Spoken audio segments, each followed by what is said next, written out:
How to transfer SIGN token from Binance to Bybit. Now, first of all, we need to get to withdraw address of SIGN token from our Bybit account.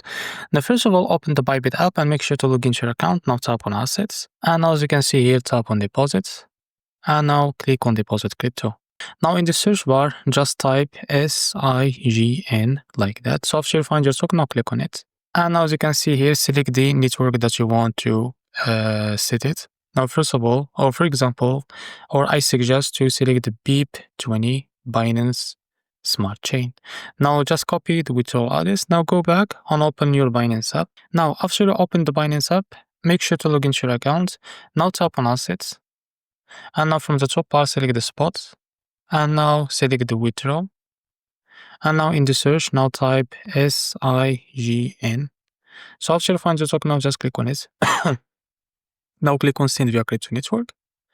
And now here in the address, you can provide the address that you copied from your Bybit wallets. And the network set the BNB Smart Chain, as you can see, as you set it on Bybit first. So after that, you can now type the amount that you want to transfer like that. Now after that, just type on withdraw. In about a few seconds to a few minutes, you will be able to receive your token on your Bybit account. So this is how to transfer SIGN token from Binance to Bybit. If you found this very helpful, please like and subscribe. See you next video.